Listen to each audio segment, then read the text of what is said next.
Good afternoon. Thank you for joining us today. My name is Michael Graham. I'm a board member with the National Is this not working? Okay. My name is Michael Graham. I'm a board member with the National Transportation Safety Board. Joining me today is our investigator in charge, Brian Young. At approximately 8:25 p.m. Eastern Daylight Time on Saturday, May 17th, the Mexican Navy tall ship Cuauhtémoc struck the Brooklyn Bridge on the East River, damaging the ship's three masts. Local authorities have reported that there were 277 personnel on board. Unfortunately, we had two fatalities during the bridge strike. And before I go any further, on behalf of the NTSB, I wish to express my most sincere condolences to the families and loved ones of those who lost their lives in this terrible tragedy.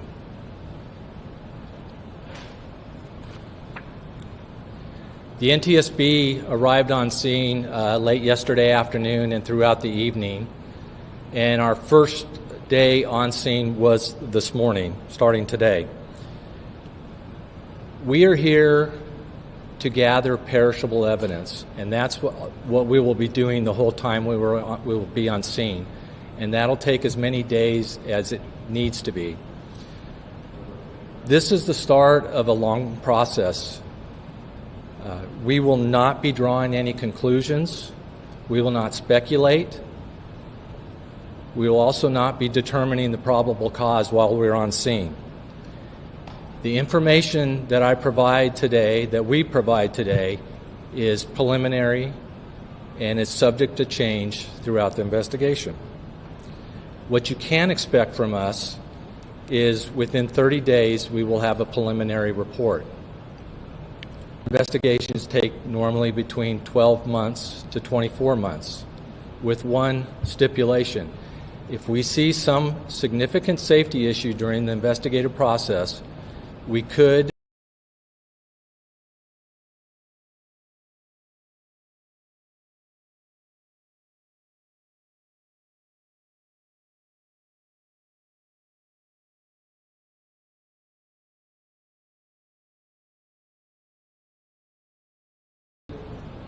put out an urgent safety recommendation for that issue, tied in the operating environment of that. This morning we had an organizational meeting, and we set up various teams, split up into different teams, and they are currently nautical operations, marine engineering, bridge engineering, survival factors, and recorders. We are currently working with our counterparts with the Mexican government to gain access to the ship. We are optimistic that we will have that access very soon. In the meantime, we are working to set up parties to the investigation. The U.S. Coast Guard is always a party to a marine investigation. They're automatically a party. And we thank them for getting on scene very quickly, and we do appreciate all their support so far in supporting our lead in this investigation. The bridge team from our Office of Highway Safety has been working today with the New York City Department of Transportation, and they were doing a survey with the department there, and they have affirmed at this point that there is no significant structural damage to the load-bearing elements of the bridge. There is some damage on one of the travelers, which they use to access and survey the bridge at this point, but nothing structural from the bridge is an issue at this point. I will point out that the NTSB has long had an interest in bridge safety, including bridge strikes. Just 2 months ago, we released an interim investigative report about the collapse of the Key Bridge in Baltimore after it was struck by the dolly, in which we made urgent safety recommendations to numerous bridge owners. These included recommendations to calculate the risk of bridge collapse after being struck by a ship, and if that risk is over an industry threshold, to take steps to mitigate the risk. We have received comments back from the New York City Department of Transportation. We just received it.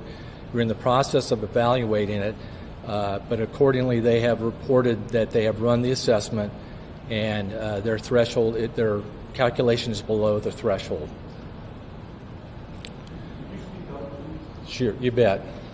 Our recorders group today, they've been canvassing the shoreline along the area where the accident is, trying to assess any closed-circuit TV and security cameras, and they have had some success today.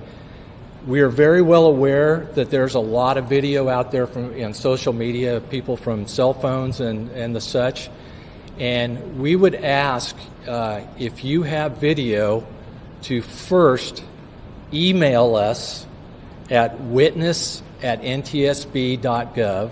Again, that's witness@ntsb.gov. And we ask that you email us not the video, but that you have some. We will then send you a link to upload that video.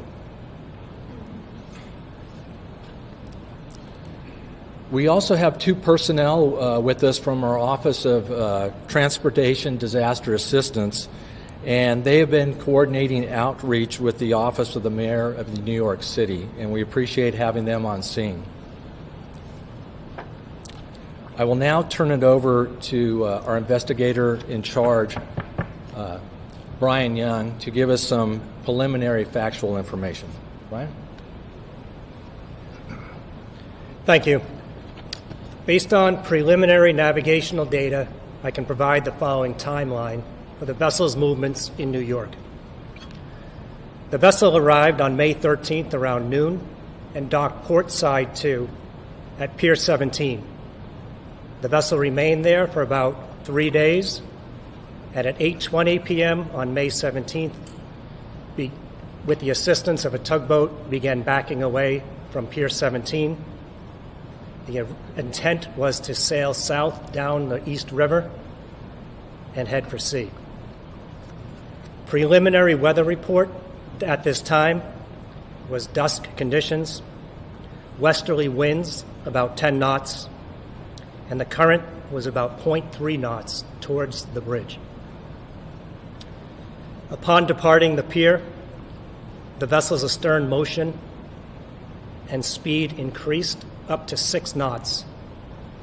And at 20:24 or 8:24 p.m., a VHF radio broadcast was sounded requesting assistance from other tugboats in the area of the Brooklyn Bridge. That was followed by 2 other requests for assistance, and at 8:24 and 45 seconds, the vessel's mast struck the underside of the Brooklyn Bridge. At 8:27, the vessel came to a stop, and at 8:30, both NYPD and FDNY assets were on scene.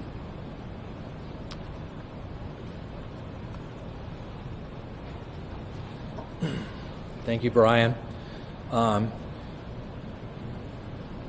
Please follow us on X at NTSB_newsroom. Again, that's at NTSB_newsroom for any additional updates or further briefings. And before we get to questions, I want to thank all the first responders who were on scene, and they were on scene very quickly within 5 minutes of the bridge strike. And I'd also like to thank the ongoing coordination by the New York City Emergency Management. We appreciate all the work that they do and all the first responders. I'm going to take some questions, and before I do, I would ask that you raise your hand And when I call on you, please state your name and affiliation, and we will do our best to restate the question for everybody in the room. First hand right there. Hi, Lauren Lasper, WABC TV. In some of the video, we see a tugboat. We don't see a tether, but this is as it's leaving Pier 17. Can you talk to the role of that tugboat and whether it was helpful or perhaps even harmful in the movements of this tall ship? Thank you. The question regards the status of the tugboat alongside the vessel. As far as we know at this time, the tugboat had assisted the vessel moving off the pier, and part of our investigation will be to look into the tugboat's policies and procedures for the operation once helping the vessel get off the pier, what its guidance would be and what its the job it would have to do. Right here. Chris Van Cleef from CBS News. Two questions. Any sense that there's a data recorder, a voice recorder on this ship to obtain? And it sounds like from your timeline, whatever went wrong happened very quickly after that tugboat got it out of off the pier. Is that right? The first question was about any recording devices on board the vessel, such as a VDR, a voyage data recorder. Our recorders group, once getting aboard the vessel, will make a full assessment of any recording devices, and we will capture that information and retrieve it. And the other question was, it was approximately 5 minutes from the time the vessel started coming astern to the time they struck the bridge. Yes. So you don't know at this point if there's a recorder? We don't know at this time, not yet. Right here. Two questions as well. Number one, why wasn't the ship towed out of the harbor towards Bay Bridge? Why did you decide to opt using a towboat? And then, as far as what you're exploring is what might have caused the ship to hit the bridge, has there been any discussion over whether this was an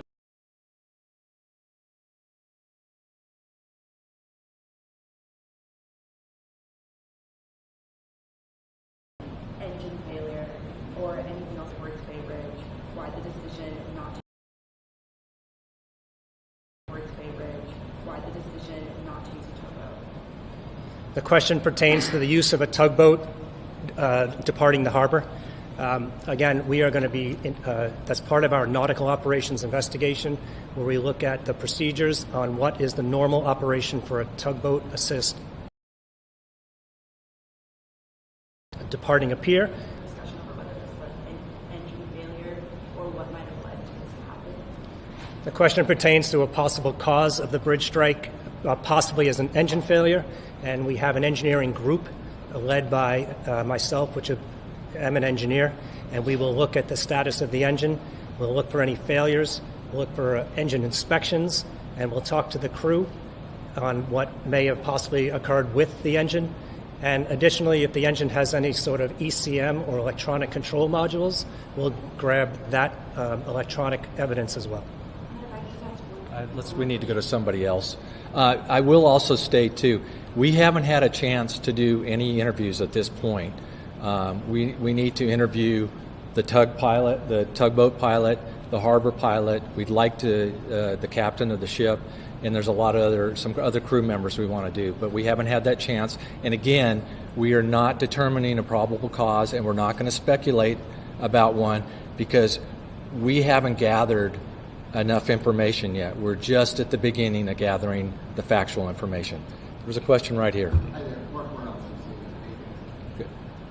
Two questions. You mentioned for the 6 knots. Is that typical for the boat when it's leaving, or was there some sort of an acceleration? The other question I had was when you talked about the timeline, you said that the boat left at 8:20, and at 8:24, the tugboat was calling for help. When during that 4-minute period was it determined that the boat was out of control? I guess I'm asking, when was the earliest is that the earliest time that the tugboat could call for help? It seems like that was only seconds before it struck the bridge and flew too late. Okay. Go ahead. State the first question again. The 6 knots. Was that typical of this kind of a thing, or was there some sort of another acceleration? Was that standard notated at that time?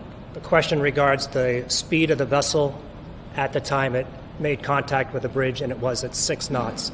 We are going to be accessing all the different electronic data to determine at what point the vessel began accelerating.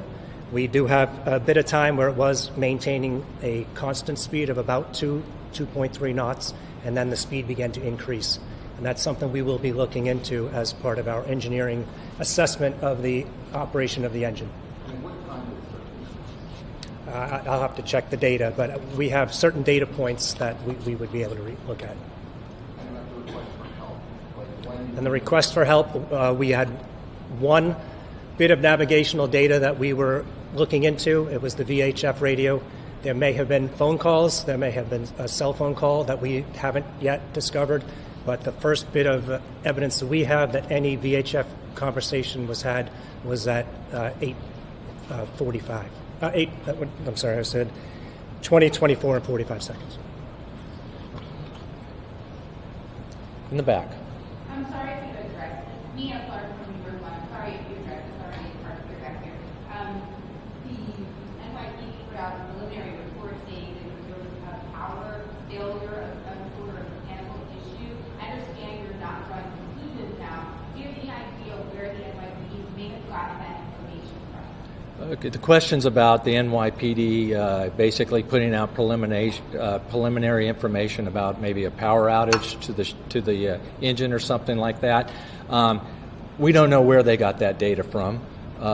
We have, like Brian has told us already, we haven't even had chance to access the engine.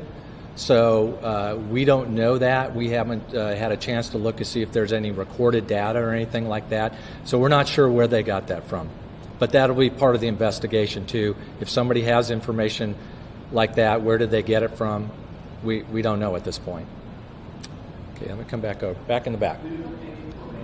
A little louder, please. I know the air conditioning is really loud. Do you have any information on the ship departed early before the collision? I'm sorry, say it again. So, do you have any information that the ship departed early that it was supposed because the conditions, the weather conditions? Ship. Okay. The question is, do we have any information that the ship departed early because of the weather coming in? We have no information on that at all. We haven't had a chance to talk to any of the crew at this point. Okay. Why is that? We are waiting. The question is, why haven't we had a chance to talk to the crew yet? We are working with our counterparts in the Mexican government to gain access to the ship, and hopefully with some of the crew members to be able to interview them. Not unlike the harbor pilot, the docking pilot, we're going to interview them here in the near future. Question? Have you gotten any response from the Mexican government? Have you actually spoken to some officials, or you are waiting to see for any response? The question is, have we spoken with the Mexican government and all? We have our officials, our counterparts on the other side. Our general counsel is working with them at this time. We're also working with the vessel agent, and we are very well aware that there's also other crews that the city would like to move the ship to a salvage yard very soon, and there's going to access that needs to be done so that they can actually assess the hull integrity from inside the ship, hopefully also. Another question right here. Sir, I have two questions for you. First, where exactly is the crew now and where is the ship now? And then secondly, in previous bridge strikes, what have been the spectrum of causes? Can you just take us through that? Okay, you want to? The first question was, where are the crew and the ship at this time? They are docked on the east side of Manhattan, and the intent is, once it is deemed that the vessel is structurally sound, they will tow it to a repair facility. And they're on the ship living there? Yes, the crew is living on the ship right now. And then the second question about the spectrum of possible causes of previous bridge strikes in the U.S.? Give me the whole question again. Sure. Can you just take us through the spectrum of past bridge strike causes? Okay, he's asking a question about the whole spectrum of previous bridge strikes and causes. There are multiple bridge strikes out there, and it depends on the size of the ship in many cases. The vast majority of them, looking at the statistics, have been barges. I think a lot of them are mainly on our inland rivers. We've had numerous recommendations out there over the years. The most current one we have was from the Dolly in Baltimore, and you saw the results of that bridge strike. It was catastrophic, so that's why we put out an urgent safety rec just here recently for bridge owners to take a very close look at their risk assessment of their vulnerability of a bridge being brought down by a boat strike or a ship strike. Okay. One more question, right here. So I want to ask about the crew. We've seen that many of them went back to Mexico. So the folks on the ship, are those people the ones that you need to interview? And could you just go ahead and detail about not being able to access the ship yet? I'm sorry, one more. I was at the ship this morning, and I saw some folks up on the mast moving stuff around. Is that going to mess with your investigation? Okay, the question is about the number of crew. Initially, the first question, and how many of them left the ship. It has been reported that the City of New York helped approximately 179 cadets leave the country last night to go back to Mexico. And it has been reported also by the city that there are, I believe it's 94 crew members on board working. The other part of the question was about people working up in the mast earlier today. Yes, I was on scene myself on the dock. We did see some crews up there. I don't want to speculate what they're doing, but I know there is concern by everybody, especially those that are going to help move the ship to a shipyard, that we need to secure the mast up there, since some of it is broken off and it's entangled in the lines. So those are obviously going to have to be secured before the ship is moved, so that doesn't create another hazard. Okay? Thank you very much.